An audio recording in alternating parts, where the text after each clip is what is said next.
நீங்க ஜெர்மனி எடுத்துக்கங்க. அங்க மக்கள் தொகையே இல்ல சார். அங்க எல்லாரும் பணக்காரன் தான். ஆனா அவன்கிட்ட விக்க முடியலைல்ல.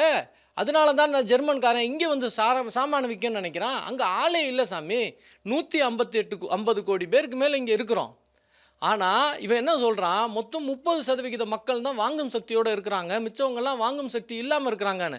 அப்ப நம்ம எல்லாரையுமே வாங்கும் சக்தியோட ஆக்கினா, எவ்வளவு பெரிய விஷயம் நம்ம நாட்டுடைய பொருளாதாரம் முன்னேறும்.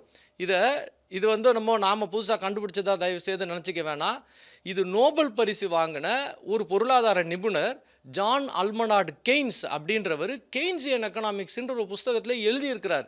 அவர் சொன்னத தான் நான் சொல்றேன். அதனால ஏழைகள்னா என்னமோ கீழ, அவங்களுக்கு என்னமோ நம்ம இலவசம் குடுத்தோம். டேய்! அவன் உயிரோட ஒரு மனுஷன் நம்ம நாட்ல இருக்கான்றது நம்ம நாட்டு சொத்துடா. இந்த ஐரோப்பிய நாடுகள் உயிரோட யாரும் இல்ல. எவனும் கல்யாணம் பண்ணிக்கல, எவனும் குழந்தை பெத்துக்கல, பாப்புலேஷனே இல்லன்னு சொல்றான். நம்ம இத்தனை மக்கள் தொகை வச்சிருக்கோம். அமைதியான மக்கள் தொகை. எவ்வளவு பிரச்சனை இருந்தாலும் போராடாத மக்கள் தொகை. உள்நாட்டு கலவரம் பண்ணாத மக்கள் தொகை, சிவில் வார் பண்ணாத மக்கள் தொகை. இப்படி ஒரு மக்கள் தொகை எந்த நாட்டுக்கும் கிடைக்க மாட்டாது. இதுதான் நம்மளுடைய மிகப்பெரிய வரம். இந்த மக்கள் தொகைய வாங்கும் சக்தியோட நம்ம உருவாக்கணும்.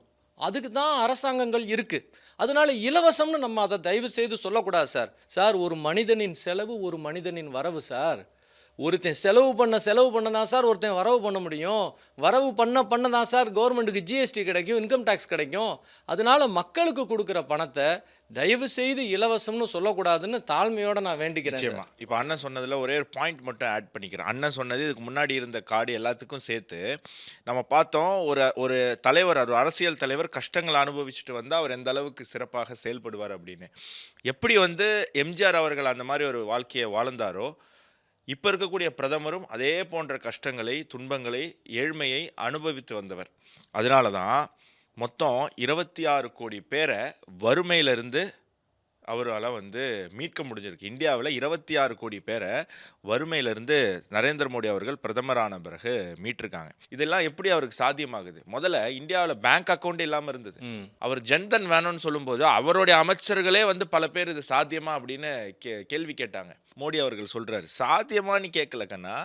ஜன்தன் அக்கவுண்ட 50 கோடி பேருக்கு மேல நீங்க வந்து ஓப்பன் பண்ண வைக்கணும்" அப்படின்னு சொல்லி 54 கோடி பேர் இன்னைக்கு ஜன்தன் அக்கவுண்ட வந்து ஓப்பன் பண்ணியிருக்காங்க. சொல்லப்போனா இது படிச்சுட்டே போனா படிச்சுட்டே போக வேண்டியதுதான். கரண்ட், தண்ணி எல்லாமே வந்து கொண்டு போய் சேர்க்க முடியுது அப்படிங்கிறது தான். ஸோ நீங்க சொன்ன அந்த பாயிண்ட்ட தான் பிரதமரும் யோசிச்சிருக்காரு.